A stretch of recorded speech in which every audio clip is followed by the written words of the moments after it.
Hello student. Class 8 की science की class में हम कर रहे हैं चैप्टर 13 ध्वनि साउंड। आपने आपके विद्यालय के अंदर जितने भी पीरियड्स वगैरह कंप्लीट होते हैं तो आपने कैसे पहचानते हो कि पीरियड कंप्लीट हो जाता है? ये ऐसे ही पहचानते हो ना कि बेल हो जाती है तो बेल की आवाज़ सुनकर आपको लगता है कि हाँ पीरियड ओवर हो गया है, नेक्स्ट पीरियड स्टार्ट होने वाला है। यही होता है। कोई गेट पे अगर आपकी डोर पर डोरबेल बजाता है तो डोरबेल बजाने से आपको या कोई दस्तक देता है तो उसको उससे आपको क्लियर हो जाता है, आप अंदर बैठकर ही जान जाते हो कि कोई आया है, गेट पर कोई खड़ा है ना। और ये जो वाद्य यंत्र आप देख रहे हो, ये विभिन्न प्रकार के वाद्य यंत्रों से निकलने वाली आवाज़ों को भी आप पहचानते हो। होता है कि नहीं? जनरली आप लोग अपने घर में खेलते हैं, लुका छिपी का गेम खेलते हैं तो एक खिलाड़ी की आंखों पर आप क्या करते हैं, पट्टी बांध देते हो और अन्य खिलाड़ी को क्या होता है, उसको पकड़ना होता है। तो आंखों पर पट्टी बंधे होने के बावजूद भी वो खिलाड़ी किसी भी खिलाड़ी जो खिलाड़ी उसके आसपास आ रहा होता है उसको आसानी से पहचान लेता है। क्या रीज़न है? पैरों की आहट से पहचान लेता है ऑब्वियसली। तो ये सब चीज़ें क्या है? ये ध्वनियों के कारण हम इन पहचान पा रहे हैं। ध्वनि के कारण ही हम एक चीज़ को दूसरी चीज़ के साथ क्या कर पा रहे हैं, लिंक कर पा रहे हैं, जोड़ पा रहे हैं। ठीक है। तो ध्वनि क्या है? साउंड हमारे जीवन का एक बहुत इम्पॉर्टेंट पार्ट है और एक दूसरे से संपर्क करने में ये हमारी क्या करता है, हेल्प करता है। हम एक दूसरे के साथ किस वजह से कनेक्टेड है? देखो, हमारे शरीर में ज्ञानेंद्रियाँ होती है ना। ज्ञानेंद्रियों के कारण हम वातावरण से जुड़े रहते हैं। उन्हीं ज्ञानेंद्रियों में से ध्वनि जो है वो एक प्रकार की ज्ञानेंद्रियों को हमारे लिए क्या करता है, सुग्राही बनाता है। ठीक है। तो ध्वनि की सहायता से हम क्या कर सकते हैं, एक व्यक्ति अपने जो विचार है वो दूसरों को व्यक्त कर सकते हैं, दूसरों के विचार को सुन सकते हैं। तो ये हम एक दूसरे से कनेक्टेड रहते हैं, किसकी वजह से? ध्वनि की वजह से। तो आपके आसपास की जितनी भी ध्वनियाँ होती है उसके बारे में आप जानते हैं, आप पहचान पाते हो। अगर आपको कोई चीज़ दे दी जाए तो उसकी ध्वनि को सुनकर आप एकदम से पहचान जाएंगे कि हाँ ये भाई ये पर्टिकुलर इस चीज़ की ध्वनि है या ये पर्टिकुलर इस चीज़ की ध्वनि है। ऐसा होता है ना, क्योंकि ये जो ध्वनियाँ हैं वो सब अलग अलग तरह की हैं, है कि नहीं? तो एक्चुअल में ध्वनि है क्या, उसको पहचाने।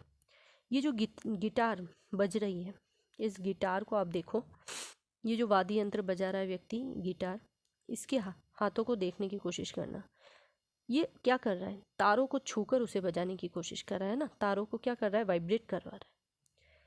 ये जो दूसरा वाद्य यंत्र आप देख रहे हो, इसमें भी देखना क्या हो रहा है, ये जो स्ट्रिंग है उसकी सहायता से इस तार को क्या किया जा रहा है, हिलाया जा रहा है।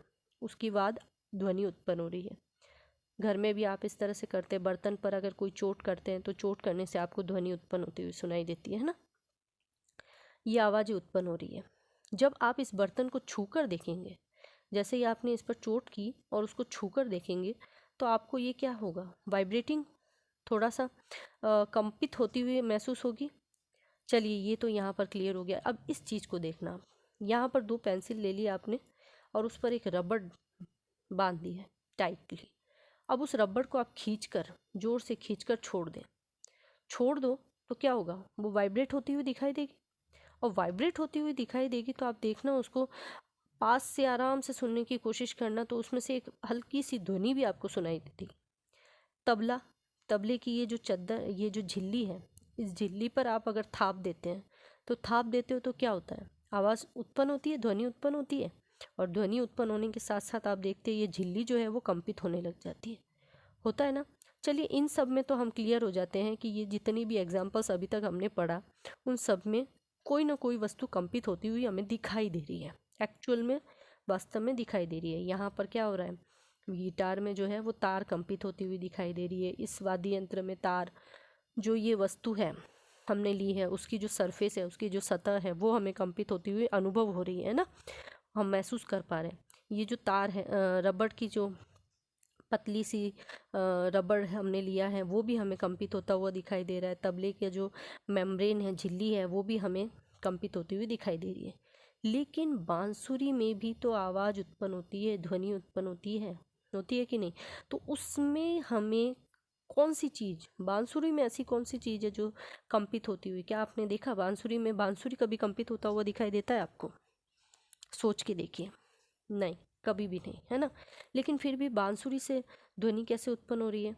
तो इसका एक चीज़ आपको क्लियर कर देती हूँ। बांसुरी के अंदर जो वायु है, ये जो वायु बांसुरी है वो छिद्रित होता है ना, इसमें छिद्र होते हैं। वो व्यक्ति जो बांसुरी बजा रहा है वो इस ऊपर वाले छिद्र पर क्या करता है, फूंक मारता है, और वो फूंक मारने के साथ साथ क्या होता है, वायु इसके अंदर प्रवेश करती है। तो बांसुरी एक्चुअल में बेसिकली हो गया क्या, एक खोखला सा स्तंभ हो गया, एक कॉलम हो गया खड़ी, है ना। अब उसके अंदर क्या हुआ, जैसे ही व्यक्ति ने फूंक मारी तो वो वायु उसके अंदर प्रवेश कर जाती है। ठीक है, जब वो प्रवेश कर जाती है तो जैसे ही आपने देखा होगा, इन छिद्रों पर अंगुली रखकर व्यक्ति क्या करता है, एक बार छिद्रों को खोलता है फिर बंद करता है, खोलता है फिर बंद करता है, और अलग अलग प्रकार के सुर निकलते हैं। तो वो क्रिया इसलिए की जाती है क्योंकि जब फूंक मारते हैं तो फूंक मारने से क्या होता है, इस बांसुरी के अंदर जो वायु भरी जाती है फूंक मारकर, वो वायु के कण धीरे धीरे क्या होने लगते हैं, कंपित होने लगते हैं। ठीक है, ये वायु के कण क्या करते हैं, इस बांसुरी की दीवार से टकराते हैं, टकराकर इस छिद्रों से बाहर निकलने की कोशिश करते हैं, और इन्हीं कंपित कणों के कारण बांसुरी में क्या होती है, ध्वनि उत्पन्न होती है। ठीक है, तो अभी तक हमने ये समझा कि ये जितने भी कंपित भाग थे उनसे क्या हुई, ध्वनि उत्पन्न हुई। अब एक ये इंस्ट्रूमेंट हम कह सकते हैं, ये बहुत पुराना इंस्ट्रूमेंट है, जल तरंग इसको कहा जाता है। जल तरंग क्या है, इसको आप घर पे भी बना सकते हो और बहुत इजीली ट्राई कर सकते हो। बहुत सारे छोटे छोटे बाउल लेने हैं या कांच की गिलासें लेनी है, उसके अंदर अलग अलग आकार की कांच की गिलासें लेकर उसके अंदर जल भरना है, फुल नहीं भरना है, थोड़ा कम कम भरना है, और भर के उसको क्रम से इस तरह से सजा देना है। अब उसको जब आप किसी भी वस्तु की सहायता से धीरे धीरे उस पर चोट करते हुए जाएंगे आगे की तरफ कंटिन्यूअसली, तब उसमें से क्या होगा, साउंड प्रोड्यूस होगी, ध्वनि निकलेगी। ठीक है, ये जो ध्वनि है वो एक विभिन्न प्रकार की अलग अलग अलग अलग ध्वनियाँ निकलेगी। तो ये क्या है, एक बहुत पुराना हम म्यूजिकल इंस्ट्रूमेंट इसको मान सकते हैं, वाद्य यंत्र मान सकते हैं, ये जल तरंग है। ये ध्वनि उत्पन्न करने के लिए पुराने ज़माने में लोग इसका उपयोग करते थे। ठीक है, अब हमने इससे क्या समझा, जब हमने इसको चोट की तो देखा कि इन बाउल के साथ साथ ये जो कांच के हम बर्तन लिए हमने, इनके साथ साथ इसके अंदर जो जल है वो भी क्या होने लग जाता है, हिलने लगता है। ये जल क्यों हिलने लगा, सिंपल है, इसका एक एग्जांपल आप घर पे भी करके देखना। एक थाली आपने ले ली, उसके अंदर आपने जल भर दिया, जल के ऊपर आप चम्मच से थोड़ी थोड़ी क्या करें, चोट लगाएं। चोट लगाएंगे तो ऑब्वियसली साउंड आपको सुनाई देगी, साथ ही साथ आप देखेंगे जल के अंदर इस तरह से कुछ तरंगे बनती हुई दिखाई देगी। ये जल के अंदर तरंगे कहाँ से आई, ये जल के अंदर तरंगे कहाँ से आई, क्योंकि जो आपने चोट की उस चोट की वजह से ये थाली की सतह जो है, उस चोट की वजह से ये जो थाली की सतह है वो वाइब्रेट हो रही है, वो कंपित हो रही है, और उन कंपनों के कारण इस जल के अंदर भी क्या हुआ, कंपन उत्पन्न हुए, उसी के कारण ये तरंगे उत्पन्न हुई। ठीक है, तो अभी तक हम ये समझ पा रहे हैं कि जितनी भी वस्तुएं हमने देखी उनमें किसी न किसी प्रकार से किसी एक भाग में कंपन उत्पन्न हुए, उसी के कारण क्या हुई, ध्वनि उत्पन्न हुई। तो हम ये कह सकते हैं कि ध्वनि जो है वो एक प्रकार की ऊर्जा है जो किसी वस्तु के कंपन द्वारा उत्पन्न होती है। अब हम ये क्यों कह रहे हैं कि ध्वनि ऊर्जा है, क्यों, क्योंकि ये जो हम चोट कर रहे हैं बिना चोट के तो संभव नहीं हो पा रहा है ना, अपने आप तो ध्वनि उत्पन्न नहीं हो रही है, कोई ना कोई ऊर्जा इसको दी जा रही है तभी तो वो ध्वनि उत्पन्न हो रही है। हमने ऊर्जा दी, ऊर्जा देने से क्या हुआ, वस्तु के कण क्या हुए, कंपायमान हुए, कंपायमान हुए, कंपित हुए, तो उससे क्या हुई, ध्वनि उत्पन्न हुई। ठीक है, तो ये चीज़ क्लियर हो गई कि ध्वनि जो है एक प्रकार की ऊर्जा है जो किसी भी वस्तु के कंपन के कारण उत्पन्न होती है। तो ये तो वेरी सिंपल है। लेकिन एक प्रयोग आप और करें, एक कांच की गिलास लें, उस गिलास के अंदर आपका मोबाइल फ़ोन डालें। ठीक है, अब उस मोबाइल फ़ोन को साउंड मोड पे रखा है आपने, उसके अंदर रख दिया है। अब क्या करना है आपको, इसके ऊपर एक पतली सी, पानी के अंदर नहीं रखना है गिलास को, गिलास खाली है, उसके अंदर आपको मोबाइल फ़ोन डालना है, और उसके ऊपर क्या करना है, उसका मुंह जो है वो एक पतली सी झिल्ली टाइप या रबड़ का एक टुकड़ा लेकर उसको कवर कर देना है। ठीक है, अब मोबाइल को आपको रिंग करना है। अब आप जब रिंग करेंगे, मोबाइल जब बजने लगेगा तो ऑब्वियसली उसमें से साउंड आ रही है, तो साउंड आते ही आप देखेंगे ये जो कांच की गिलास है वो धीरे धीरे वाइब्रेट होने लगेगी। अब ये वाइब्रेट होने के साथ साथ क्या होगा, जो ऊपर जो आपने झिल्ली लगाई है वो भी वाइब्रेट होगी। तो यहाँ तो ये कंडीशन उल्टी हो गई, हमने अभी तक देखा कि ध्वनि जो है वो कंपित वस्तु से उत्पन्न हो रही है, जो वस्तु कंपन कर रही है उससे ध्वनि उत्पन्न हो रही है। लेकिन यहाँ पर जो वस्तु साउंड प्रोड्यूस कर रही है, जो वस्तु ऑलरेडी कंपित हो रही जो वस्तु ऑलरेडी ध्वनि उत्पन्न कर रही है, वो भी दूसरी वस्तु को क्या कर सकती है, कंपित कर सकती है। इससे हमने यही तो समझा। तो ये दोनों एक दूसरे की क्या है,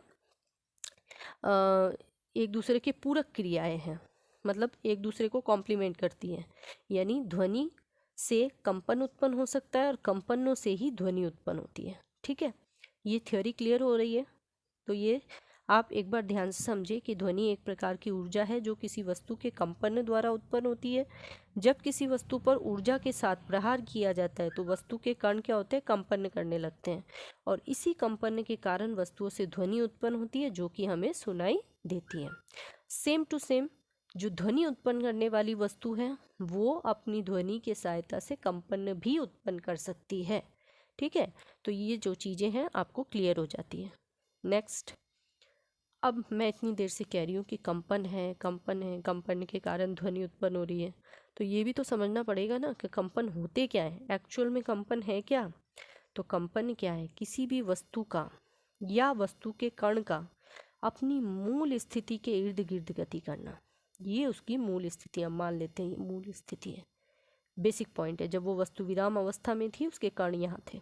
ठीक है, जब तक हमने उस पर कोई प्रहार नहीं किया था, कोई ऊर्जा नहीं दी उसको, तब तक उसके कण यहाँ पर स्थित थे।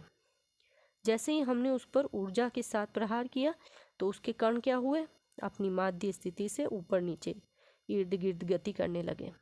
ठीक है, यही जो गति है वही क्या कहलाती है, कंपन गति कहलाती है। किसी भी वस्तु का जब हम ऊर्जा दे रहे हैं तो उसके जो कण हैं वो अपनी मूल स्थिति से इर्द गिर्द गति करने लग जाते हैं, इसे ही हम कंपन कहते हैं। अब कंपन जो है वो दोलन गति का ही एक प्रकार है। दोलन गति तो आपने क्लास 6 में पढ़ी थी, बहुत इजीली आपको पता ही होगा कि जो घड़ी का पेंडुलम है वो दोलन गति करता है। दोलन का मतलब होता है झूलना। यहाँ पर ये जो दोलन गति है वो भी अपनी माध्य स्थिति के इर्द गिर्द ही गति कर रही है ना। बस थोड़ा सा डिफरेंस यहाँ पर ये है कि दोलन गति जो है वो थोड़ा आराम से हो सकती है, धीरे धीरे हो सकती है, बट कंपन जो है this is little bit faster, मतलब कंपन थोड़ा सा फास्ट हो जाएगा, कण बहुत जल्दी जल्दी गति करेंगे, तब वो क्या कहलाएगा, कंपन कहलाएगा। और दोलन गति थोड़ा सा स्लो मोशन में चलता है। ठीक है, तो ये हो जाता है आपका कंपन और दोलन गति में थोड़ा सा डिफरेंस। और कंपन मैंने बता दिया आपको कंपन गति किस तरह से होती है। इतने समय से हमने समझा कि जो गति ध्वनियाँ हैं वो किस प्रकार से उत्पन्न होती है। तो ध्वनि के उत्पन्न होने का बेसिक लॉजिक जो है वो बेसिक पॉइंट हमको क्लियर हो गया। बट अब मनुष्य में ध्वनि कैसे उत्पन्न होती है। हम इतने सारे वाद्य यंत्रों की बात कर रहे हैं, तब हम ये कह रहे हैं कि उनमें किसी न किसी प्रकार से कंपन उत्पन्न हो रहा है, कोई झिल्ली है जो कंपन कर रही है। मनुष्य में ऐसा क्या होता है, मनुष्य के शरीर के अंदर ऐसा क्या होता है जिसकी वजह से मनुष्य बोल पाते हैं, उसमें भी ध्वनि उत्पन्न होती है। तो ऑब्वियसली मनुष्य के शरीर में एक प्रकार का स्वर यंत्र पाया जाता है। ठीक है, तो मनुष्य की जो श्वास नली होती है, आप बहुत ज़ोर ज़ोर से बोलते हैं, बहुत ज़ोर ज़ोर से गाना गाते हैं, और बहुत ज़ोर से बोलने पर आप देखेंगे आपका गला दर्द होने लग जाता है। नेक्स्ट डे आपके गले में बहुत ज़्यादा पेन हो जाएगा।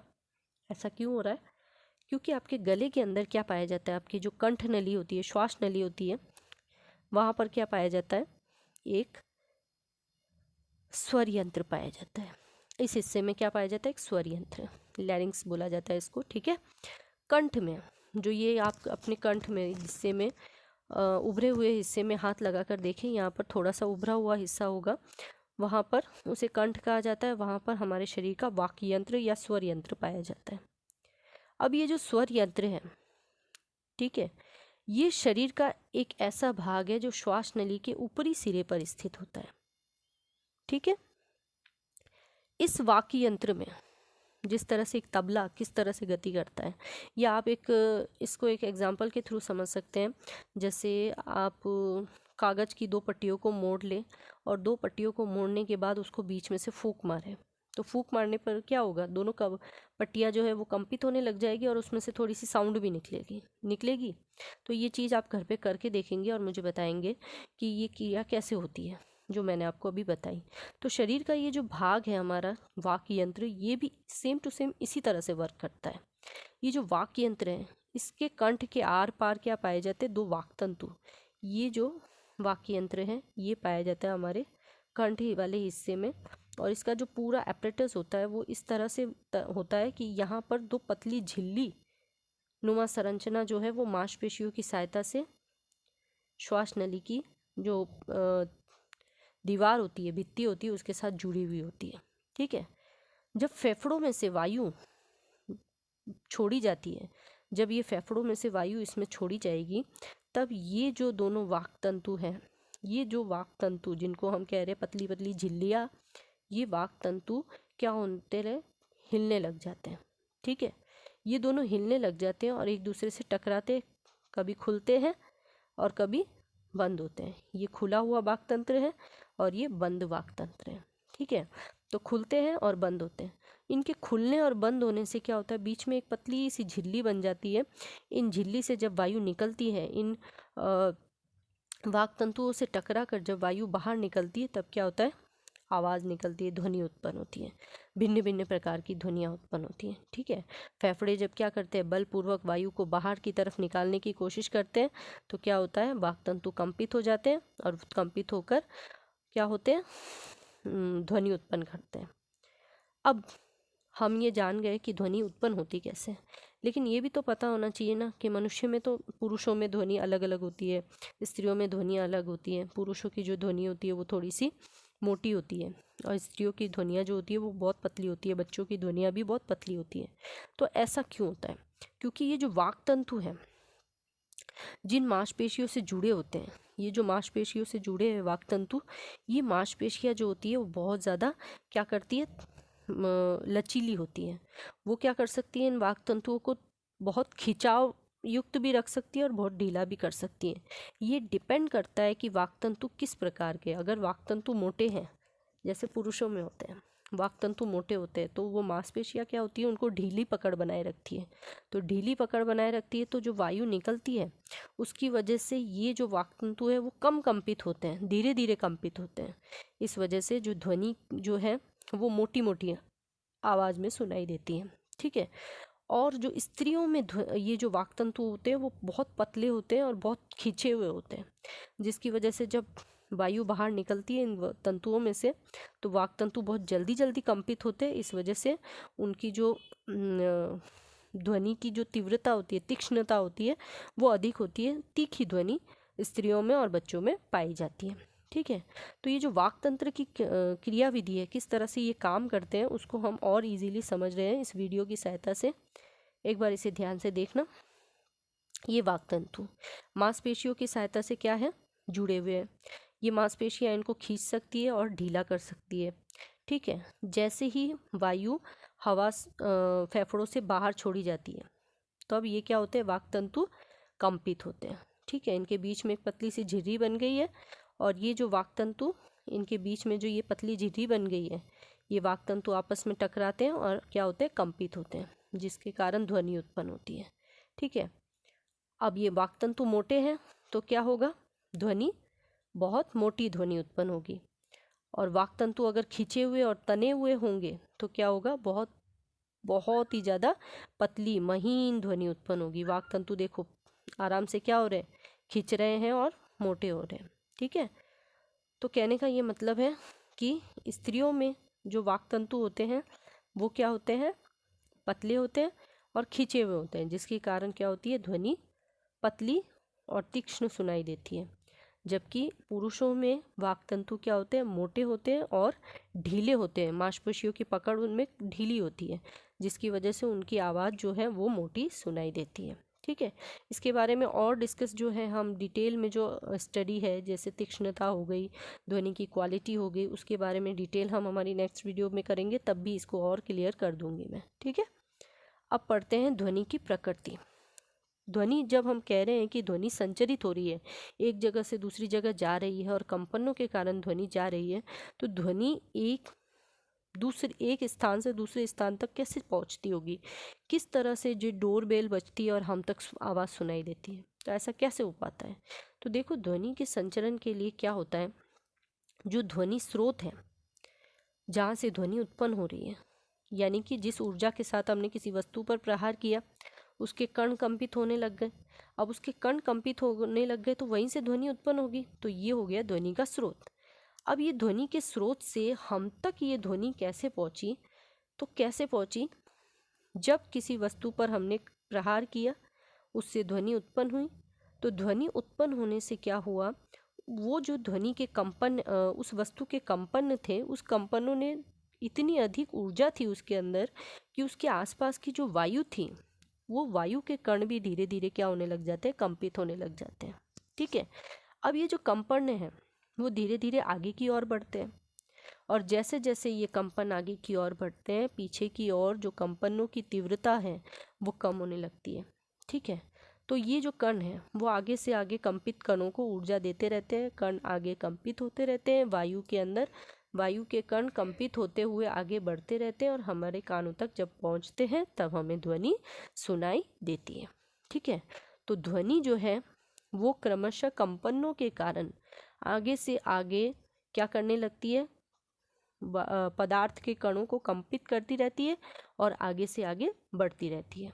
ठीक है, इसको मैंने बहुत ही इजी वे में आपको समझाया है, हालांकि ये जब आप बड़ी क्लासेस में पढ़ेंगे तब इसे संपीड़न विरलन के रूप में पढ़ेंगे, बट अभी आप सिर्फ इतना ही समझे कि जो ध्वनि है वो माध्यम के कणों को कंपित कर देती है। ये जो माध्यम है ये कौन सा हुआ, माध्यम कौन से हुए, जहाँ से ध्वनि संचरित हो रही है, ठोस द्रव गैस, है ना, इनके जो कण हैं उनको क्या कर देगी, ध्वनि कंपित करने लग जाएगी और उन कंपनों को वो आगे से आगे माध्यम के कण बढ़ाते रहेंगे और जिस वस्तु तक पहुंचाए जाएंगे उस वस्तु को वो ध्वनि सुनाई देगी। जैसे हम तक हमारे कानों तक पहुंच रही है तो वो ध्वनि हमको सुनाई देगी। तो इस तरह से क्या होता है, ध्वनि में तरंगे उत्पन्न होती है, क्रमशः माध्यम में ध्वनि की तरंगे उत्पन्न होती है और ये तरंगे ही आगे ध्वनि को संचरित करती है। ठीक है, ये क्लियर हो गया। अब ध्वनि संचरण के लिए माध्यम, जब मैं कह रही हूँ कि माध्यम के कण कंपित होते हैं और आगे से आगे बढ़ते रहते हैं, तो आप सोचिए ध्वनि संचरण के लिए कौन कौन से माध्यम होंगे। तो ऑब्वियसली 3 प्रकार के माध्यम होंगे, ठोस हो गया, द्रव हो गया और गैस हो गया। माध्यम तो 3 ही प्रकार के होते हैं, ठोस, द्रव और गैस। परंतु यहाँ पर ये समझना आवश्यक है कि इसमें सघन माध्यम कौन सा होता है, विरल माध्यम कौन सा होता है। तो देखो सघन माध्यम ऐसा माध्यम होता है जिसमें माध्यम के जो कण होते हैं बहुत पास पास होते हैं। जैसे ये ठोस के कण है बहुत पास पास है, द्रव के कण थोड़े दूर, गैस के कण इतने दूर कि आप इजीली आराम से उसमें अंदर घूम सकते हो। ठीक है, तो जो ठोस के कण है वो बहुत ज़्यादा पास पास है। तो ऑब्वियसली इन पास पास होने के कारण एक दूसरे के बहुत ज़्यादा पास पास है, क्लोज क्लोज है, टच में है, तो क्या होगा, जल्दी जल्दी कंपनों को एक दूसरे के साथ पास करते रहेंगे और पास करते रहेंगे तो ध्वनि जो है वो आगे से आगे बहुत जल्दी संचरित होगी। ये क्लियर हो गया। तो सघन माध्यम जो है वो क्या करते हैं, ध्वनि का संचरण बहुत तीव्रता से करते हैं।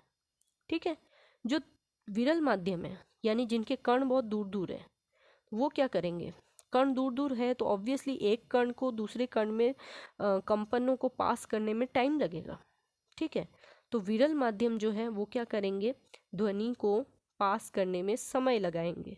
ठीक है, तो इसलिए विरल माध्यम में ध्वनि का संचरण थोड़ा धीरे धीरे होता है। तो ये क्लियर हो गया। तो इसको इस तरह से भी समझ सकते हो आप कि ठोस के अंदर जो ध्वनि का संचरण होता है ठोस माध्यमों में सबसे अधिक होता है, द्रव में थोड़ा कम होता है और गैस में सबसे कम होता है। रीज़न भी समझ में आ गया, क्योंकि ठोस जो है वो सघन माध्यम है, किसकी तुलना में, द्रव और गैस की तुलना में। क्यों है, क्योंकि ठोस में कण जो है वो बहुत पास पास है।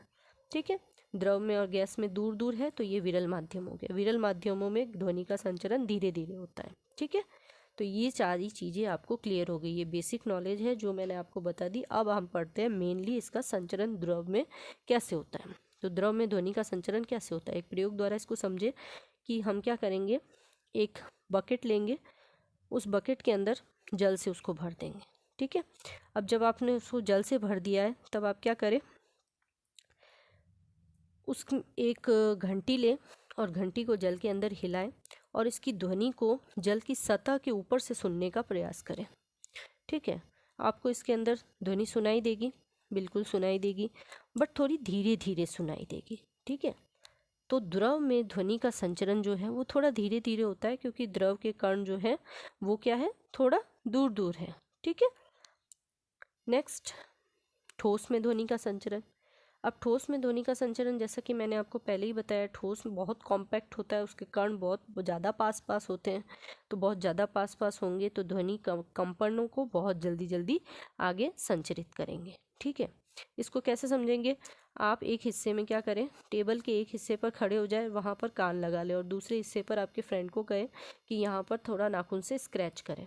तो जब वो स्क्रैच करेंगे तो उस स्क्रैचिंग की आवाज़ आपको बहुत शीघ्रता से सुनाई देगी। क्यों सुनाई देगी, रीज़न यही है क्योंकि वो ठोस पर स्क्रैच कर रहा है। ठोस के कण बहुत पास पास होने के कारण इस ध्वनि के कंपनों को बहुत जल्दी प्रसारित करते हैं और आगे पहुंचाते हैं। ठीक है, इसलिए ठोस में ध्वनि का संचरण सबसे ज़्यादा होता है।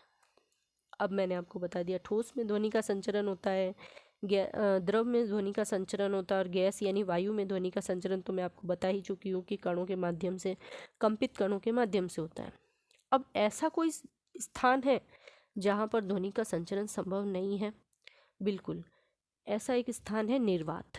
अब निर्वात क्या होता है, निर्वात होता है एक ऐसा स्थान जहाँ पर वायु भी नहीं है, यानी कि माध्यम के कण बिल्कुल भी उपस्थित नहीं है। तो ऐसे स्थान को हम क्या कहते हैं, निर्वात कहते हैं, जहाँ पर बिल्कुल भी माध्यम के कण उपस्थित नहीं है। जैसे हम क्या कहें, अंतरिक्ष, है ना। अंतरिक्ष में आपने देखा होगा, कभी भी वीडियो आपने देखे होंगे अंतरिक्ष यात्रियों के, तो वो हमेशा माइक्रोफोन की सहायता से बात करते हैं। वो डायरेक्टली आपस में बात नहीं कर सकते। क्यों नहीं कर सकते, क्योंकि चंद्रमा या स्पेस जो है वहाँ पर बिल्कुल भी वायु नहीं है, वो निर्वात एरिया है। तो निर्वात में वायु माध्यम के कण है ही नहीं, तो वो आपस में बात कैसे करें। तो ध्वनि जो है वो बिना माध्यम के संचरित हो ही नहीं सकती, क्योंकि कंपनों को एक स्थान से दूसरे स्थान ले जाने के लिए माध्यम चाहिए। माध्यम नहीं है तो ध्वनि संचरित बिल्कुल भी नहीं हो पाएगी। ठीक है, तो ध्वनि का संचरण निर्वात में संभव नहीं है। ये हम एक एक्टिविटी के थ्रू समझ सकते हैं कि माध्यम की आवश्यकता होती है ध्वनि के लिए। उसके लिए हम क्या करेंगे, एक बेल जार लेंगे। बेल जार इस तरह से उपकरण होता है, ठीक है, कांच का। इस उपकरण के निचले वाले हिस्से पर हम क्या करेंगे कि स्टैंड पर मोम की परत लगाकर या वैसलीन की परत लगाकर इस बेल जार को लगाना होता है, जिसमें हम क्या करते हैं, एक निर्वात पंप की सहायता से हम क्या करते हैं, इस पूरे यंत्र में से वायु को बाहर निकाल देते हैं और निर्वात उत्पन्न करते हैं। तो सबसे पहले हम क्या करेंगे, एक बेल जार लेंगे और इस बेल जार के अंदर इसके जो मुंह है, चौड़े मुंह पर कॉर्क की सहायता से इसे कॉर्क की सहायता से 2 छिद्र करेंगे। ठीक है, इन 2 छिद्रों में इलेक्ट्रिक वायर लगा देंगे और इन इलेक्ट्रिक वायर की सहायता से हम क्या करेंगे, यहाँ पर एक जो इलेक्ट्रिक बेल होती है उसको कनेक्ट कर देंगे। इस इलेक्ट्रिक बेल को कनेक्ट करने के बाद इसका जो निचला हिस्सा है वहाँ पर वैसलीन या मोम की परत लगाकर उसको स्टैंड की सहायता से लगा देंगे, ताकि किसी भी प्रकार से वायु रोधी, यानी कि वायु बाहर से अंदर और अंदर से वायु बाहर प्रवेश न कर सके। अब ये जो निर्वात पंप है, ये जो इसके अंदर की वायु है उसको खींचने के लिए है। ठीक है, इस वैक्यूम पाइप की सहायता से हम क्या करेंगे, निर्वात पूरी अंदर की वायु को बाहर खींच लेंगे और क्या होगा, यह अंदर बेलजार के अंदर जो है अब क्या बन जाएगा, निर्वात बन जाएगा। तो सबसे पहले जब हमने ये उपकरण व्यवस्थित कर लिया, तब हम क्या करेंगे, इस बेल को बजाएंगे। बेल को जब हम कुंजी को ऑन करेंगे तब हमें बेल की आवाज़ सुनाई देती है। जब तक हमने वायु अंदर से बाहर नहीं निकाली तब हमें ये वायु बेल की जो आवाज़ है वो सुनाई देती है। लेकिन जैसे ही हम क्या करते हैं, वैक्यूम पंप से इसकी वायु को धीरे धीरे बाहर निकालने लगते हैं, तो ये जो इलेक्ट्रिक बेल है उसकी आवाज़ हमें सुनाई देना बंद होने लग जाती है। तो हम क्या देखते हैं कि ये जो इलेक्ट्रिक बेल की आवाज़ जो है वो धीरे धीरे बिल्कुल ही आना बंद हो जाती है। यानी जब तक बेलजार के अंदर वायु उपस्थित थी तब तक हमें क्या, माध्यम के कण उपस्थित थे तो हमें ये आवाज़ सुनाई दे रही थी, यानी ध्वनि संचरित हो रही थी। लेकिन जैसे ही हमने सारी वायु इसमें से बाहर निकाल दी, यानी निर्वात उत्पन्न हो गया अंदर, उस निर्वात के कारण वो ध्वनि संचरित नहीं हो पा रही है और इसीलिए हमें वो आवाज़ ध्वनि की बेल की जो ध्वनि है वो सुनाई नहीं दे रही है। इसका अर्थ ये हो गया कि ध्वनि संचरण के लिए माध्यम की आवश्यकता होती है, बिना माध्यम के ध्वनि संचरित नहीं हो सकती है। ठीक है। जब भी आपको ये क्वेश्चन पूछा जाता है तो ये बेल जार के प्रयोग के साथ आप ये आंसर कंप्लीट करेंगे। तो आज की वीडियो में हम यहीं पर कंप्लीट करते हैं। नेक्स्ट वीडियो में हम पढ़ेंगे कि ध्वनि हमारे मनुष्य के कानों तक कैसे पहुंचती है, मानव कर्ण की संरचना और ध्वनि का जो विभिन्न प्रकार के गुण हैं, शोर, श्रव्य और अश्रव्य ध्वनियों के बारे में हम हमारी नेक्स्ट वीडियो में डिस्कस करेंगे।